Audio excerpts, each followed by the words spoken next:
Hello, everyone, and welcome to the 9th installment of SEO Help series of videos with the author of the book SEO Help, David Amerland. Hello, David. Well, hi. And it's always a pleasure to have him in any occasion, but especially it's great to have him during these video sessions. And today we're covering chapter number 9, which is called Ontologies. And for those that don't know, SEO Help was written a few years back, right, David? A couple of years back?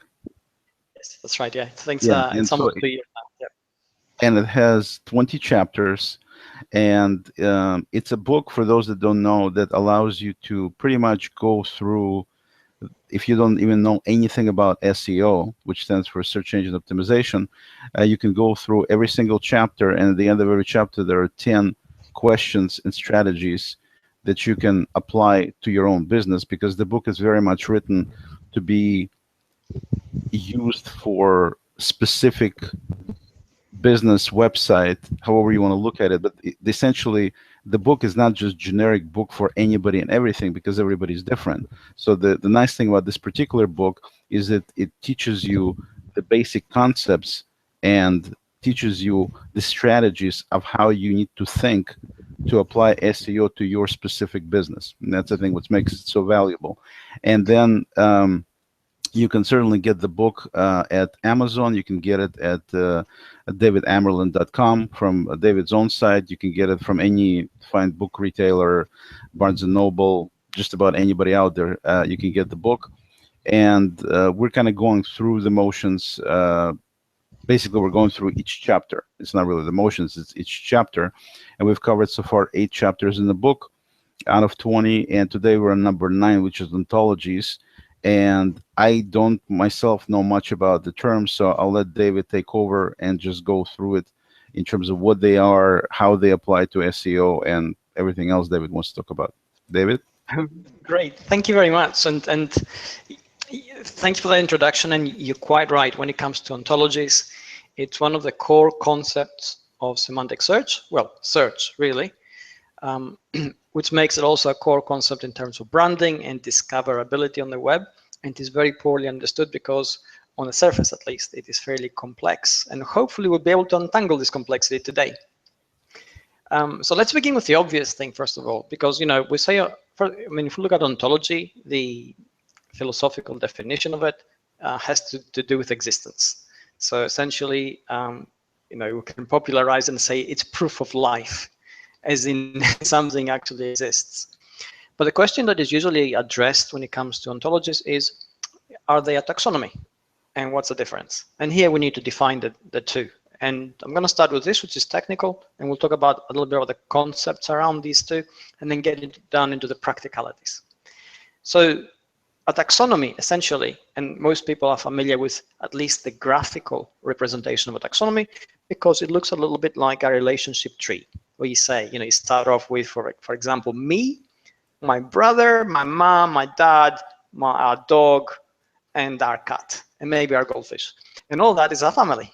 So that is essentially a taxonomy of sorts. Taxonomy is usually related in terms which have a parent-child kind of relationship. What is an ontology? An ontology essentially creates connections between certainly parent-child relationships, if we wish, but also a broader definition. So if we use the tree analogy, we think that taxonomy is a tree in terms of relationships, and ontology is an entire forest, because we can linked or thematically close taxonomies and actually create semantic connections between them. So with that, let's get into the let's untangle that a little bit further. When it comes to actually explaining why you need an ontology, what it does, what thank you for that. Yes, absolutely. How you can use it in terms of the web. Well, we need to understand that essentially semantic search is predicated on entities. Entities are predicated on verification, which generates trust and independent proof of existence. And all those things basically are related to attributes which are linked, interlinked, and verified through that connection. So what do we need in order to establish an ontology? Well, let's start with absolute basics. You need to know, and we've said this before in many different formats and many different variations, but we need some kind of identity. We need to be able to define for ourselves who we are. And if you're talking about us as people, yeah, it's that. And essentially, it's a lot more complex than saying, hey, I'm David, or hey, you are Oleg, because those are just labels. But David and Oleg have a number of semantic connections which link them to businesses, people, families, countries, languages, geographic locations, and so on and so on. And the more complex that layer becomes, the more verifiable the existence of David and Oleg as distinct entities become.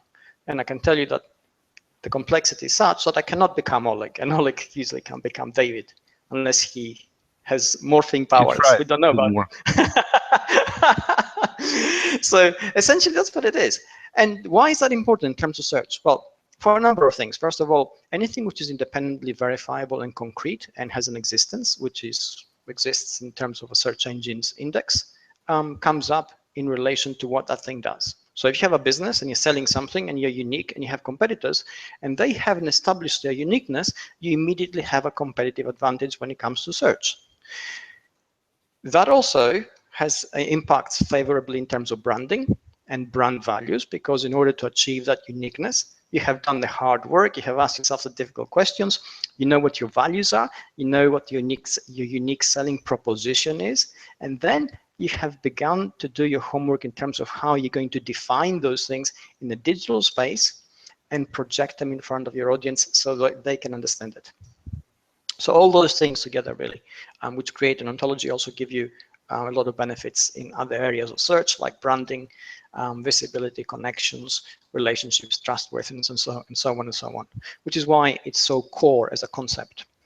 So we start with identity. Then also we need to start looking at the way that when we create content, because once you have an identity for your business and you have worked out how to actually project it, but then you also hopefully have engaged or have embarked upon some kind of content creation strategy.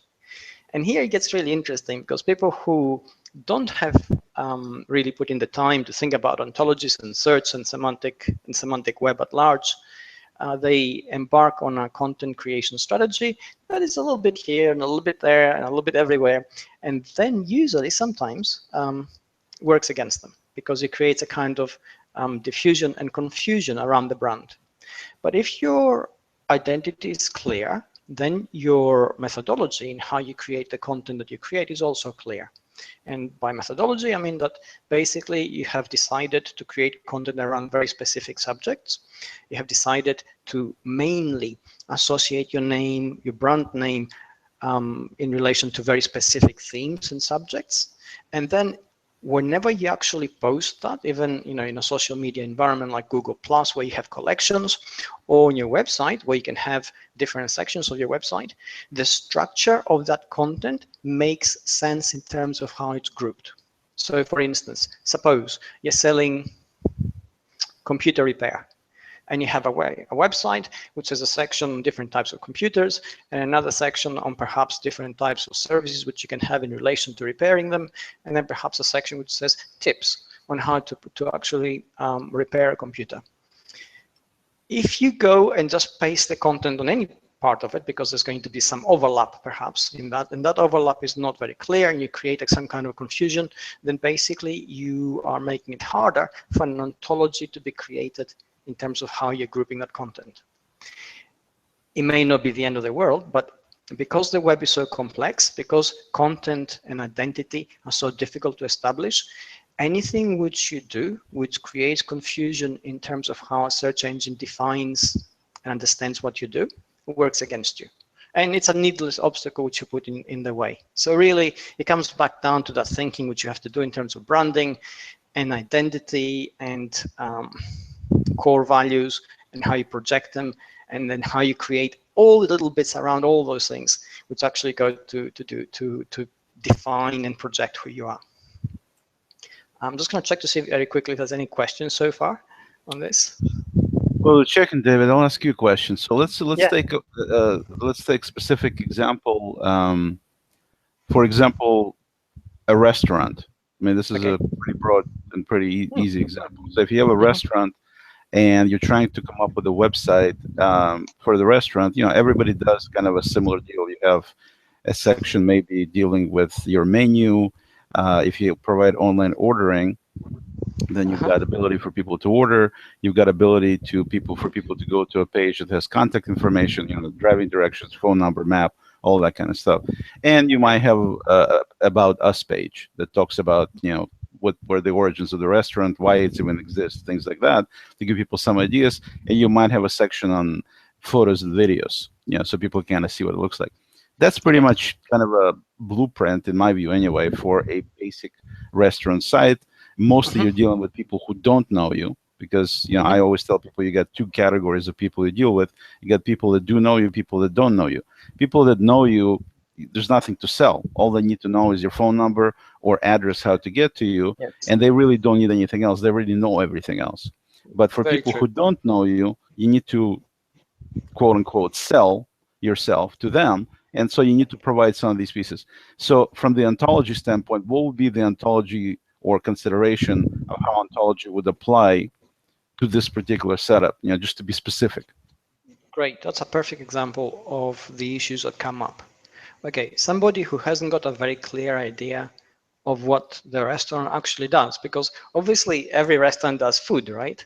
But Right. they don't do it in the same way. Some have a particular theme, others have a particular type of service, others happen to have a Michelin star chef, which others don't. So all of those things go on to define the unique selling proposition of the restaurant.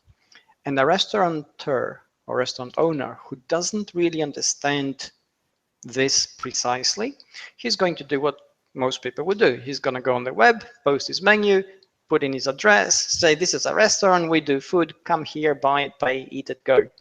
Hmm. And we know it's not like that, right? Because it's the experience and everything else. A restaurant owner who actually understands what he does then also understands what's important to his ideal guest. And if it's, for instance, if they do African food, let's say as an example, then he would have a very specific section which would give perhaps African food recipes, and then the African food menu, and then anything else which he does extra, which would be on top of that, and then the experience. And then he would group all those things in a way that makes sense as an entity, as a whole, but each one would be in its own category. So you wouldn't really be going to, do recipes which they have, or perhaps you can do at home with the restaurant menu, which is perhaps different.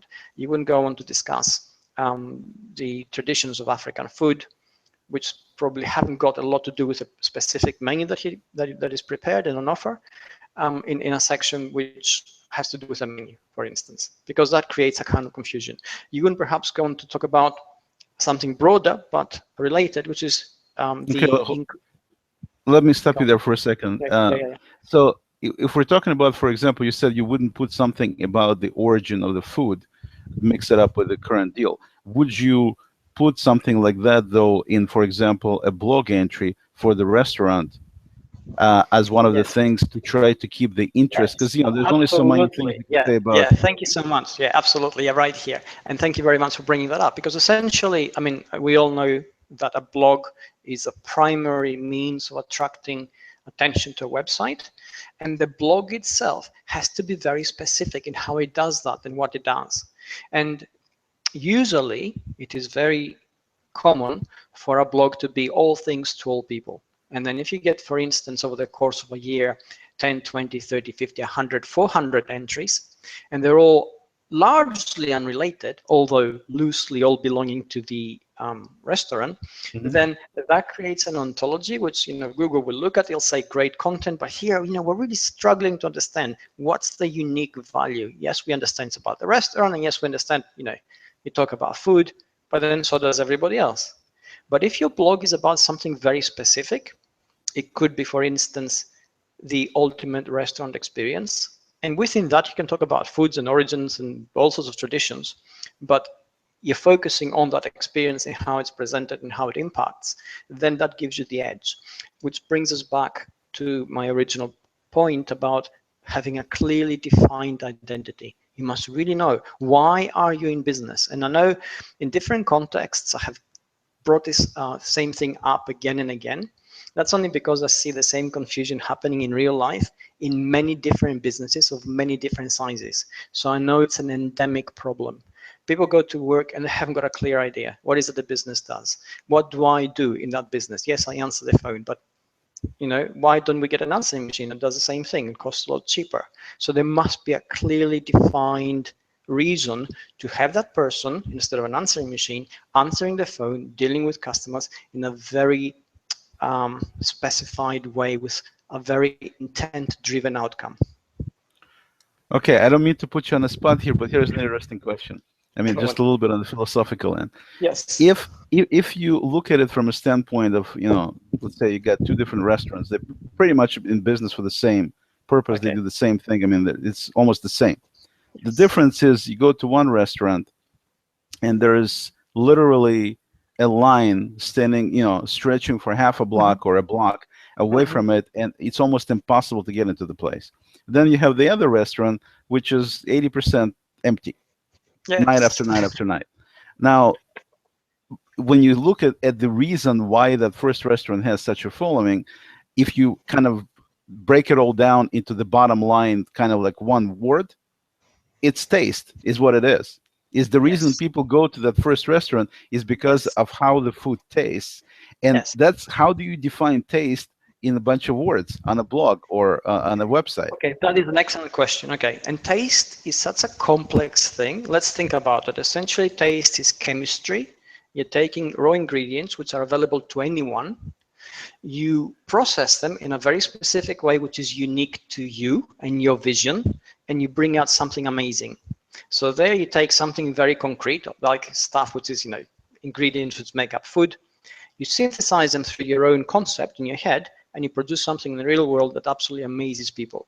The guy next door takes the same ingredients and produces an average meal that anybody can produce at home. Right. Okay, if we take the same passion, why can't it be translated in terms of content and engagement on the web? It's the same thing. You take the concept, you understand what the people want, and essentially you create that which resonates with them.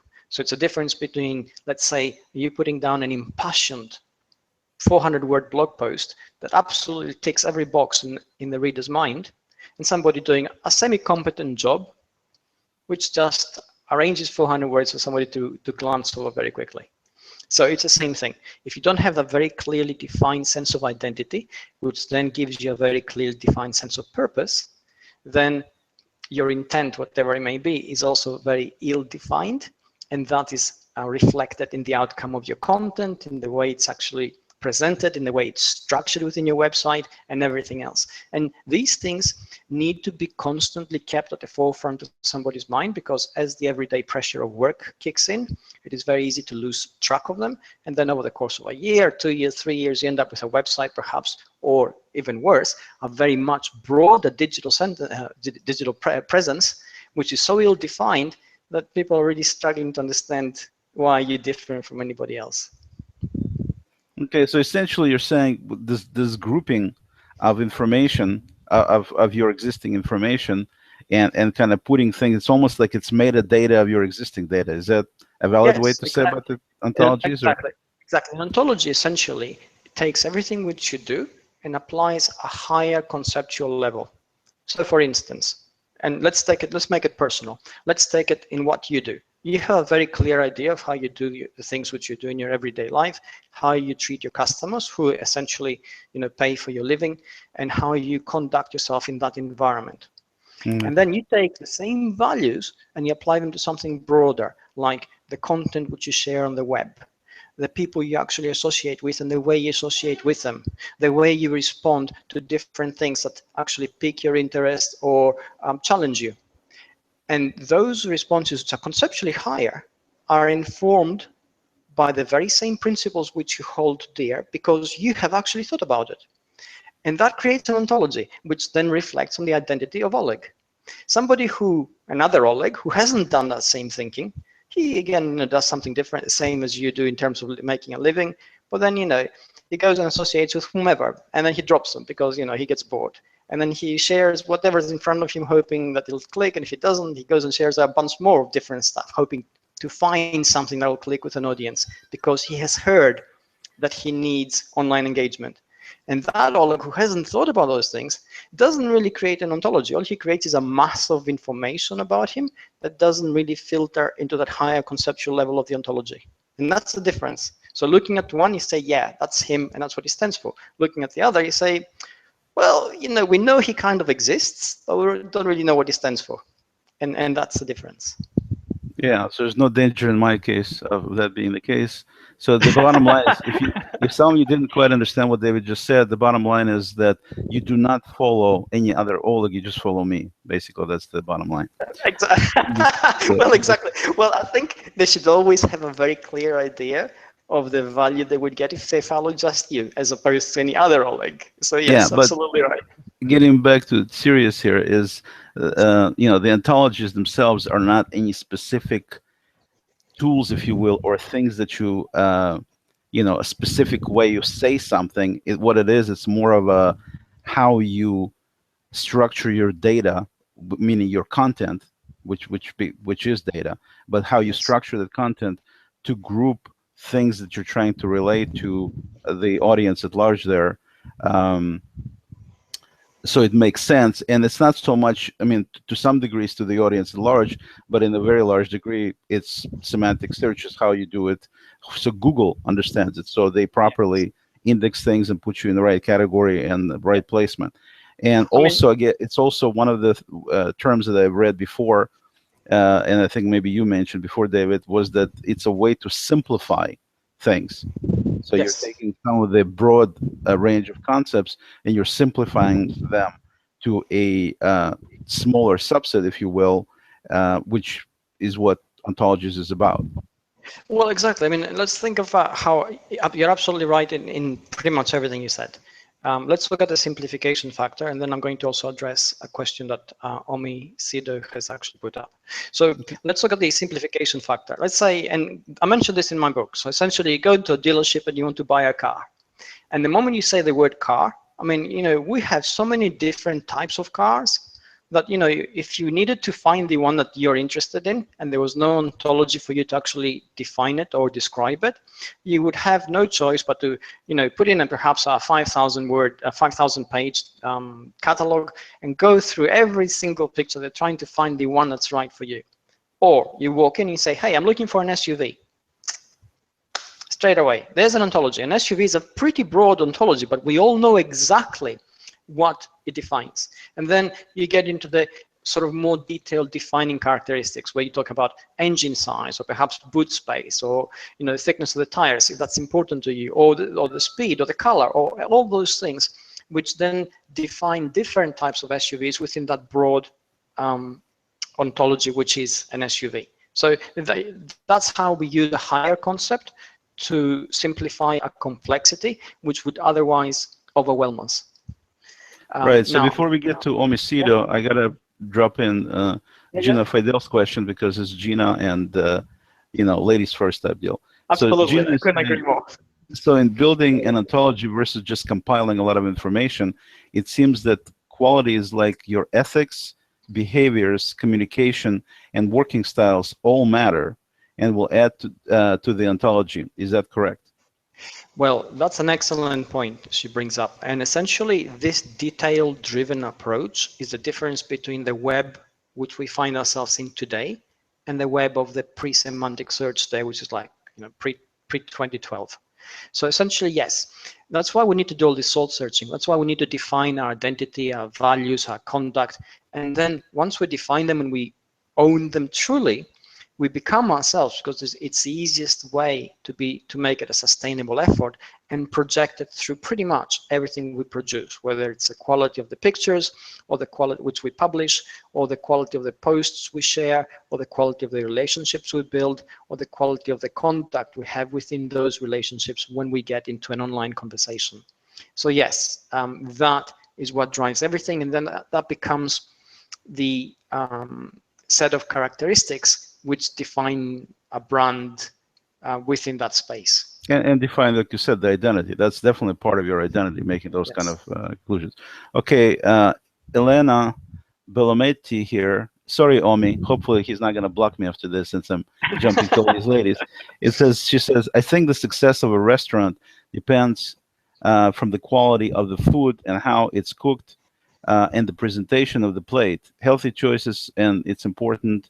Also, the atmosphere and the people who run the business and the good team behind the restaurant. So, yeah, she's making, I think, very valid points about putting all of that as part of your content strategy and Yes. content creation, because that's the grouping of information that's important to your identity to make the content that much more relevant, not only to your customers and potential customers, but also to Google and SEO in general. Yes, So but I think, I think on that point I need to also stress what you said earlier, which is a very simple and very powerful example. That essentially what really makes it is taste, and what Elena has identified and broken down, all the wrappings which go around that. Those are all the additional corroborative attributes that we expect in a restaurant that has great taste to offer.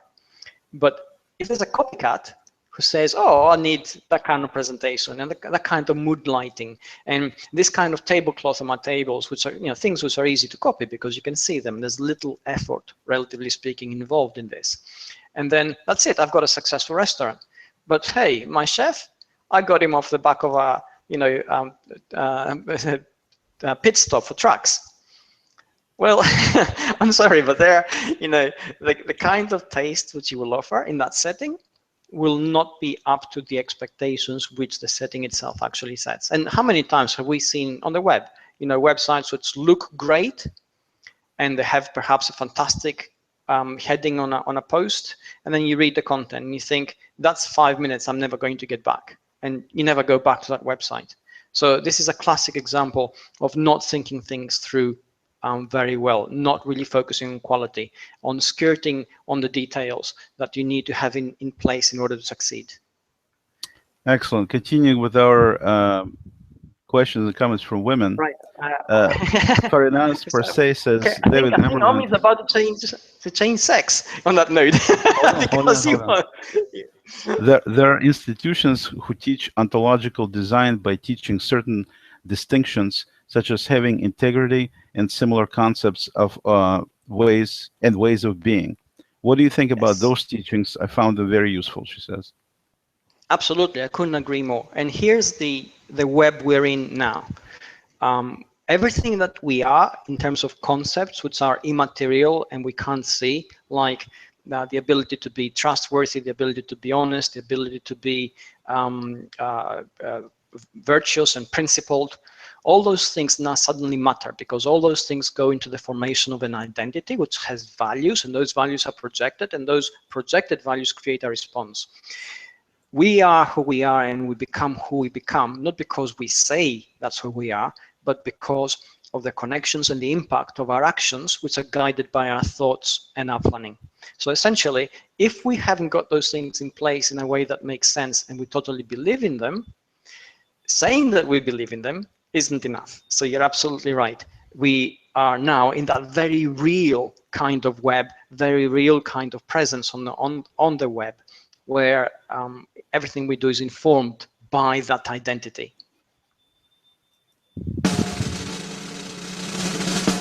Okay, and now we come to Omisido. Is there a difference between an ontology and a knowledge graph, Google knowledge graph for that matter? Well, from a certain perspective, no, but obviously this is not true because Google's knowledge graph has a vast scale which contains an incredible number of ontologies, even if they're interlinked. And perhaps, I suppose, we could say that from a certain perspective, a very distant perspective, admittedly, Google's knowledge graph is a massive global ontology of the world's knowledge. So conceptually, no, and we know that there is because of the scale involved. Okay, since Omisido waited for so long, he gets applause today. All right, I'm done with special sound effects today. All right, do we have any other questions? Let me see here real quick. Um, Gina says, in my personal experience, I've had to look hard at the kinds of things I write about in our blog and realize I may be creating confusion of sorts, but I've committed myself, she committed herself, I'm sorry, no, committed myself to offering all those things that they've listed, also to demonstrate part of the flavor of what's it like to work with our company. Yeah, I think it's a totally right on point based on what you said, is that that creates this kind of more abstract feeling of the content, or Yes. abstract around the content, which is also very important to a lot of people. And that's one of the things that differentiates you from other people. You know, like we said, we got two Yes, restaurants we essentially must doing the keep in same thing, mind, but exactly. We must keep in mind that ontology is essentially relationship built, and they're not directly related in parent-child kind of relationships. So, which is why they make it possible to have connections which mark us as virtuous, principled, trustworthy, and so on. So within that context, when we reveal more of ourselves through perhaps posts, which are then engaged with and interacted with by others, although it may feel that we are diluting the waters in terms of a brand, perhaps because you don't sell anything directly, you are creating the relationships which you need in order to have that corroborative relationship graph, which is wider and forms part of your wider ontology of being and existence. So essentially, how would I know, for instance, that Gina Fidel is not a chatbot who is perfectly capable of, sharing very detailed, very deep, very knowledgeable content about very specific things, and not and a real person. And the real person, of course, shares things which a chatbot can't convincingly share just yet. And where we see that is not just in the sharing of the content, but also in the engagement and subsequent interaction that goes with it. chatbots don't have dogs. Gina does, so that's how Yeah, you she can does, easily tell. absolutely.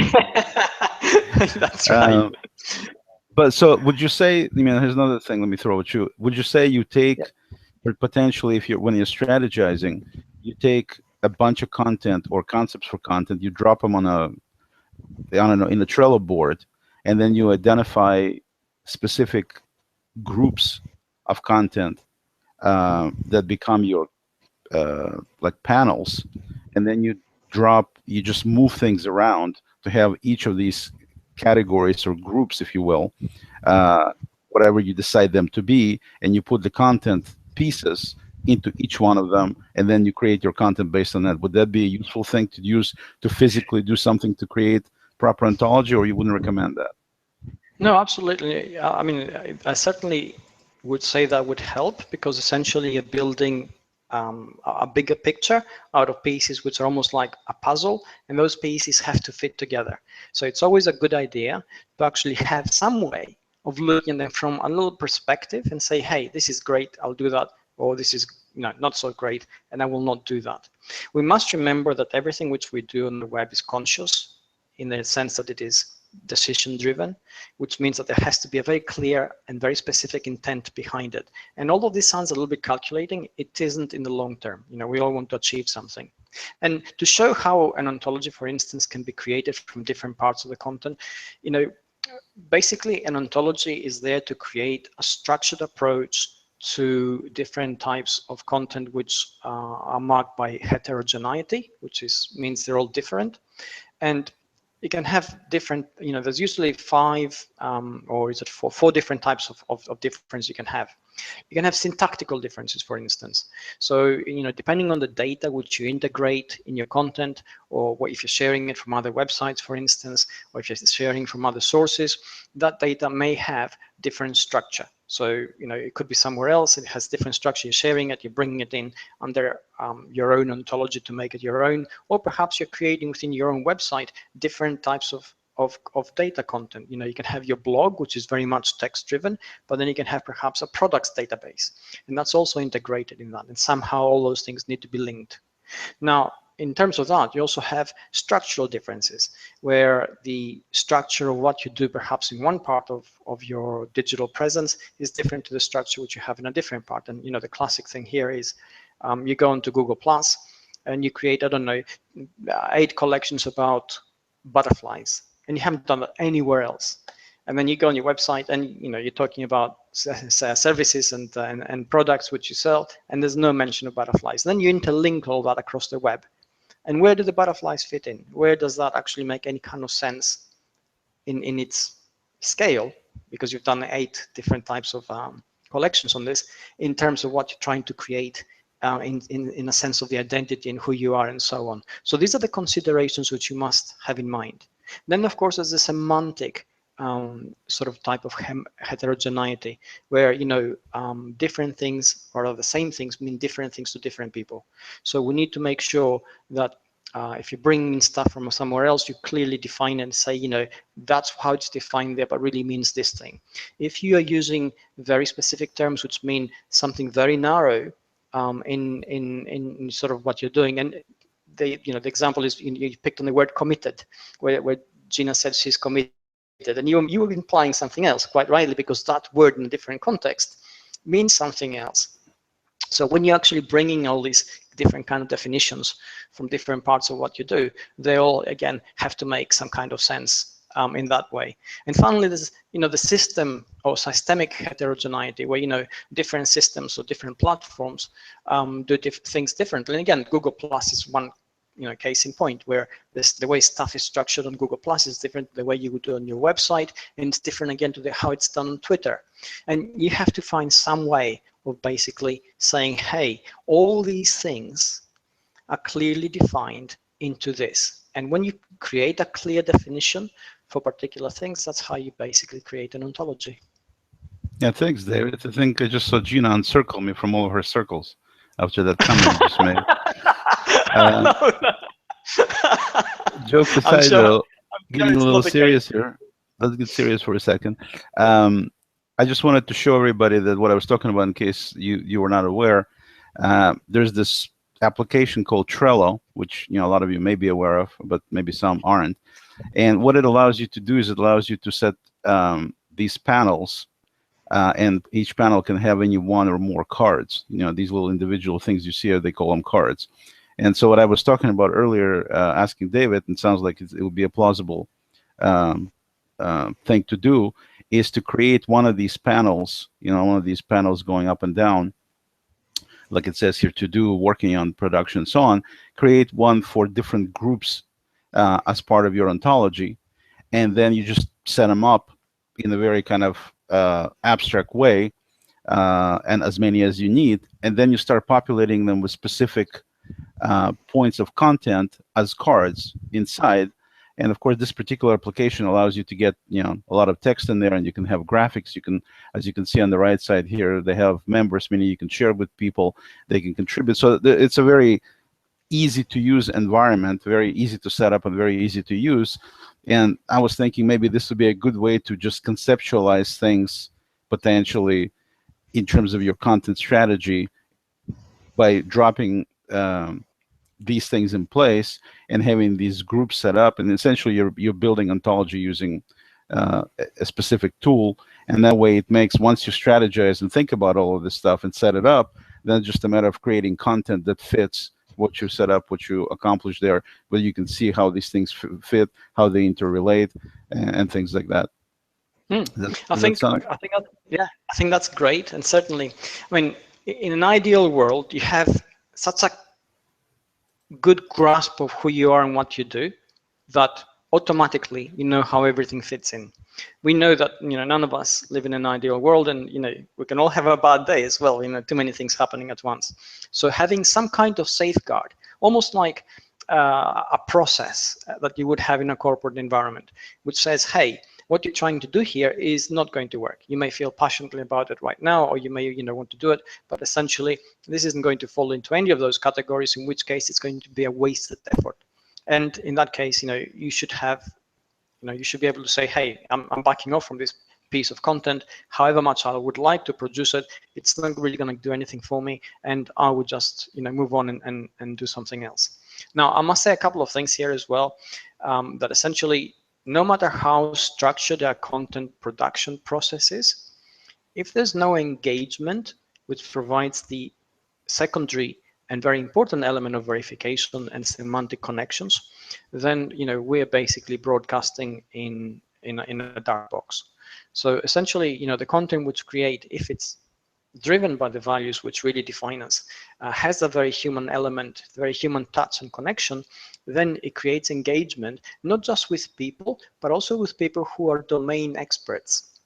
And that adds, the very specific element of corroboration that we need to add to that, which then goes on to create, the more formal suppose model of representation that an ontology really is. And what do I mean by that? Essentially, if let's say if Oleg, and I'm using Oleg here as an example, posts a post about SEO, and he gets 1,000 contents from people who normally talk about fishery rights, and that that means nothing because they're not SEO experts. And although he got them, who knows why the intent is very weak behind their connection.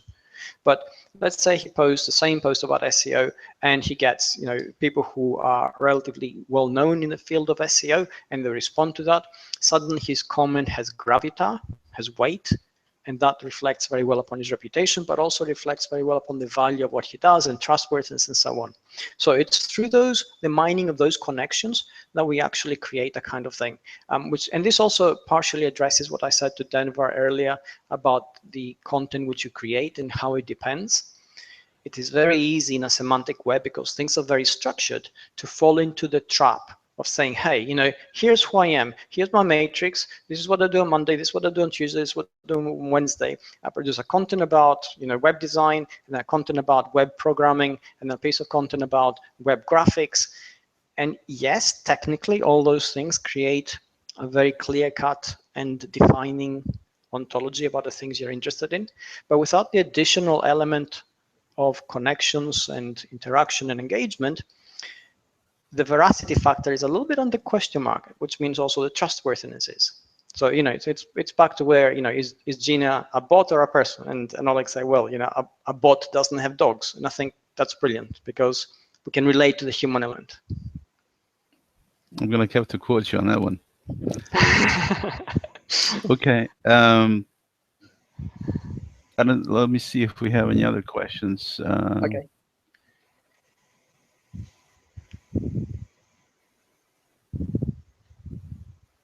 Okay, this gentleman by the name of Ryan Rodden says, I have been using product ontology for every entity I declare using the additional type field. Is this the best way to give a clue as to what ontology is? Yes, definitely. But it also goes into the broader content context of what you're producing, and then what you're known as your domain authority. So all these things have to build up. We've got to remember it's a step-by-step process which builds essentially expertise on the web, and just doing it piecemeal won't work. Doing one thing repetitively, thinking that this is all that's required, again, it won't work. So it has to be within a broader strategy. Okay.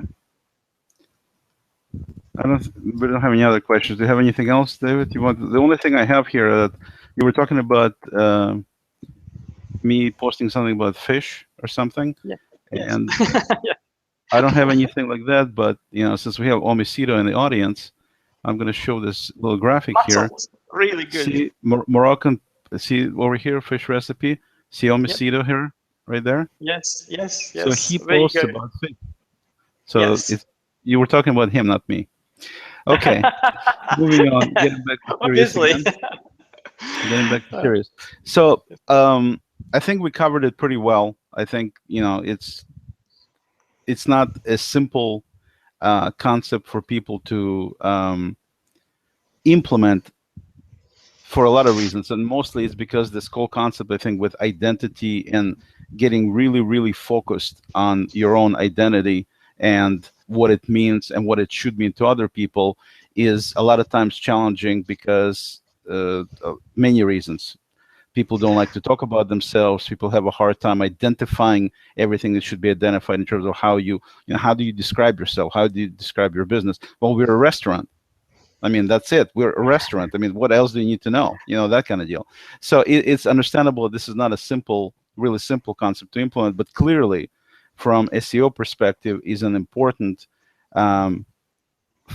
should be an important part of the strategy to consider how to create content for both, for any online presence. Essentially, it's not really about a website or a blog or social media. It's all of these things together, because Google uses all of these to get this picture in its own head. And of course, it's all done using computers, and which means that the clearer that picture of these connections and this content, interconnections of the content and everything is, the clearer it is to Google, the better it'll be able to position that particular content on the search engine. And of course, the better you get positioned, the better you get, the easier it is to find you. So all of this kind of works together. It's not the simplest thing to kind of, it's not a really simple thing. You can just say, well, you just, put the HTML tag ABC, and that's going to give you what you want. I mean, it's definitely not that kind of thing. It's more of a strategy that you need to think about and implement versus specific tags or instructions on how to get something done, like a REL link or, things like that. So I think maybe that's why for a lot of people, this is a difficult thing to grasp, but I think you explained it pretty well. I mean, I certainly have a far better understanding now of what it is. And, if we have some final words of wisdom here, I think we're probably going to definitely. end a little bit sooner. If I pick up Denver Prophet Jr.'s question on, he says, what others are saying about your ontologies produces negative and positive statements, or sentiments rather, that then lead towards relevancy and trust. And the answer to that is yes. It's very much a long-term view, because obviously it's not as simple as saying, oh, this piece of content produced 60% positive comments and 40% negative, and that piece of content produced 80% positive and 20% negative. So they go towards something. Essentially, even negative comments can verify the validity of something, which is where sentiment analysis gets very tricky at the moment. So somebody arguing about something is not necessarily arguing against it, but is arguing perhaps in terms of the clarity of the definition of something. So Google looks at currently at the history of those people who make those comments, which goes through the profile, looks at their domain expertise, looks at their history of commenting in posts of that kind, looks at the frequency of the exchange within that particular thread, looks then at the particular content and how each comment links to the others in that conversation, and reaches some kind of outcome. And we must remember that it takes a tremendous amount of data for this to happen. So just one fantastic post is not going to make you an authority on anything. It's an ongoing relationship. And this is where the difficulty that Oleg mentioned earlier actually comes in, because we all get tired and we all get disheartened sometimes, and that's a human element. And if we lose sight of the fact of what we're doing and the fact that it's very real, then we're stuck to looking at the screen and thinking, well, this is just marketing and I'm just tired today and it's not working, and you all go to hell. And that comes across. Or today you say, oh, I can't be bothered answering this. This has no meaning and no value. And when those things happen, I understand that perfectly human, and they do happen, but at the same time, they devalue your commitment to your identity, to your brand, to the relationships you have built. It's like suddenly saying, oh, I'm really tired of the world today. I'm going to disengage with everybody because nobody matters. We know that's not true. However tired we are, people do matter. There's always effort that's worth being made to work on relationships and work on human connections. You never go out your door and forget to say or refuse to say good morning to your neighbor simply because you're too tired to open your mouth. It just doesn't happen. You are if you're in Russia. I was afraid you might say that, but actually they do say good morning. They're very cheerful when it comes to people, personal connections. You must be talking about some other Russia then. Well, the people the people I met there, when it comes to actually, I know they may be sullen sometimes because the environment itself is a little bit adversarial, and it is brooding, and they have a million things to contend with and difficulties which in the West we can't even imagine. But when it comes to actually that connection which they forge with each other, that takes a primary role, because it's the one thing they actually control, and because of the effort involved, they do value it, and they do actually work on relationships an incredible amount. So it's that, that's why you need to define your values. That's why you need to define your identity. And if you do that, if you are real, as we say, but this is where that actually works for you, being real, because everything which you do takes less effort if it's part of who you are. And if it doesn't, then you need to have a playlist of cards in front of you, and that becomes really, really hard. Yeah, and I think it's worth also mentioning that a lot of people online get into this whole marketing this and 5 best ways to do that, and I'm just kind of totally sick of the whole concept of how much of that stuff you see. But if you think right about it, is that everybody's trying to do something to get ahead by creating shortcuts. In other words, if you just use these 5 simple techniques for a best Facebook post, then you're going to get your content that much more visible, even if you have to say something that's not really true. And this is the thing where I completely disengage from that kind of thinking, is because to me, this whole concept of this ontology, specifically dealing with your identity, you are what you are. And the best way that you can project whatever you're projecting out there in terms of what you are to the world at large, to Google, everything else, is like you always say, David, be yourself. I mean, that's the best. This way you don't have to come up with what's the best way to create a Twitter post. I mean, what do I have to say about myself? Well, you know who you are. Hopefully you know who you are. If you don't know who you are, then you're not even here. And look at the reality and unreality video on the Google space for this ontologies thing. But the bottom line is that people certainly have a fairly good understanding of who they are, and so with that, they should be able to project that. Sometimes it's easier, sometimes it's harder. But to me, that's the important thing about creating content, is when you're sitting, you just, oh my God, everybody go wherever, because I just don't know what to say. If you stick to the concept of being who you are and projecting who you are, then it's not that difficult, because you know who you are better than just about anybody else on the planet most of the time. At least that's the way I look at it. Exactly. And within that scope, I mean, Jeannie actually has a really good question, which she says, how would video fit into that? And from a certain perspective, you think, well, video is hard to categorize because it's what we do here. It has a kind of float in a concept in the information. It's a semantically dense environment in terms that you can see a lot more information through the visual spectrum and the auditory spectrum than you would in the written one. So perhaps you don't control this very well.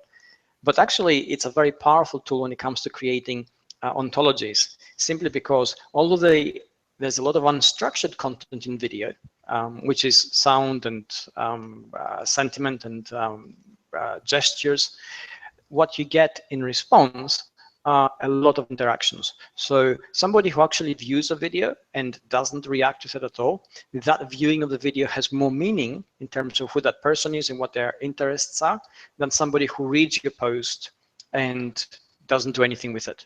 So video is very powerful. And video also, let's not forget, it's more shareable. It has a lot more, it is easier to engage with, because people respond not just to the content, but also to the format of the content, how it's wrapped up. Do people talk like this? Or are they actually animated? Are they real people? Are they really passionate? Are they doing more than just going through the motions? So Jeannie, video is really, really powerful. It can create very powerful ontologies, and classic case in point, the number of YouTube-related businesses and entrepreneurs who have created very successful business models out of doing things like product reviews on YouTube, or filming themselves playing a video game and commenting on it on YouTube. And these are very, very powerful because of that. And I think also it has a lot to do with, I mean, he's not even 12 yet. He's already has quite a following on YouTube, where he records all these videos of games, and he narrates it, and they do all these special characters, all of that. And I think, it's a perfect example of, I think the reason video is so powerful is because it's you. I mean, if you actually do the video, like we're talking right now, you get to actually find out what a person kind of is like to a degree, because if it's just like David said in text, it's just like, I think the easiest way to describe it, if you look at a book and you read a book, you have a certain sense of what the characters are like. Of course, obviously, some books are better, some books are not so well in terms of describing characters, but most of the time, if it's a decent book, it's described to a certain degree. Then you take it one step higher and you listen to an audiobook, and you have a completely different sense potentially, because you hear the accents and you hear the inflections and you hear, you know, the tone of voice, and it gives you a completely different view of what that person is like versus just simply reading text. And I think it's Yeah. also true of the deal online. Then you take it to the next level and you watch a movie and you have a completely different sense of what that character is like, because then you can not only see their actions, I mean, not only hear their actions, but you can also see them and see their gestures and see what they're doing and see what they look like. And that potentially, you know, a lot of times, at least for me, I don't know, David, how it is for you, but in a lot of instances of me reading books and then watching movies, a lot of times I'm like, that's not at all what I imagined this character would be like when you actually watch it in the Exactly. movie, Exactly. you know? Exactly. I think. And I think that's what video does. It actually Yeah. gives you Yeah. the Yeah. sense of a real deal, and that reality makes a huge difference. And the videos don't have to be necessarily positive either. I mean, that's one point I wanted to Yeah. make to go with your comment about negative reviews. The highest video I have on my personal profile channel is my rant against my LG G3 phone right there, because I had a major problem with their batteries, and they did a horrible thing with customer service in terms of handling the problem. I won't bore you with the details. Bottom line is the damn video, well, David used the word hell, I can use the word damn, that was there. Yes. It was nothing but a rant that went on for a few minutes. I mean, it's not that long, talking about specifically what the problem is and indicating that basically what the solution was I found, so it would help some people. The thing got over 30,000 views in less than a year, which is, like I said, Whoa. by far the highest Yes. number of views I've seen on anything. And this is a negative video about a product that doesn't work with a simple solution that actually worked for me. And so that shows you the example and the power. And of course, this wasn't promoted in any way at all. I mean, it wasn't Mm. promoted at all. It just wound up getting from whatever searches on YouTube without using any special tags, without doing anything. And it's got that many views. And I think it shows that people are interested in obviously things that they're interested in, and they will find you. I mean, YouTube being the #2 search engine out there and It's stuff, number but one now. it's #1 now, more Yes. than Yes. Google itself. Yes. Absolutely. Wow. Wow. Because Google now separates desktop and mobile. So Okay. so Gotcha. it's actually, yeah, YouTube is actually number one because YouTube is YouTube. And so, but that's an example. I mean, I wanted to bring up is that even though it was a negative type video, but whatever it was that resonated with these people, it just, you know, they were watching it and they were, you know, doing the thumbs up deal, and I got some thumbs down. It's not all thumbs up, but that's the thing that I think makes videos are so powerful, is because Yeah. it's as close to reality as you can get is the video format, and that's exactly why it should be used in terms of Yeah. getting your identity out there in front of people. You know, whether they like it or not, that's going to be up to them, but your identity then is injected into their minds for their consideration. Yes. Yes. I Okay. think that's exactly what you said. I mean, it makes perfect sense. So yes. Okay, except I said it with an accent. Okay, so here we go with final point of this deal today. Again, if you don't have the book, you can get it at any of the book retailers and Amazon.com. You can also go to David's website, which is davidamerland.com, and you can find the page. He's got all of his book. He's written 10 books so far, correct, David? Yeah. Correct. Yes. The The 10th 10th one is book, being, yes, written as we speak. right? It's Still. almost done, and the Yes. name of the 10th book, and yeah, that was just edited Um, out in real time because it's not supposed to be announced yet. And yes. so just another book is coming out soon, and I'm sure David will make the announcements as soon as it's okay to announce. But in the meantime, if you don't have SEO help, here's SEO help. That's what it looks like. You can get it from any of these sources. You can get it from davidamerland.com. David has a tremendous number of extremely useful and helpful posts. I mean, every one of his posts could be framed and posted on the wall somewhere. It's so well written and thought through. And so, if you don't have it, definitely get it. Um, with that, I think we're done with Ontologies for today. David, do you have a few last words before we finally close up? No, I would say, within that old cliche, be real. That's the one guiding thing that will actually give you a real competitive advantage on the web, but also in real life marketing and arguably in real life. So Yep. keep it in mind. With that, thank you very much. We're going to be doing another episode on chapter number 10 next time, relatively soon. I think David said he Very might have soon, some yeah, time. So we're going to exactly. do it a little bit sooner than usual. And if you haven't seen the other episodes, definitely check them out on SEO Help community on Google+. And also we're going to have these Google Spaces now for every single one of the chapters. You're welcome to participate there as well. If you have any questions, please leave them, and David will answer them as time permits. Thank you Yes. very much for joining us. David, thank you as always, Thank you. and take care. Bye-bye.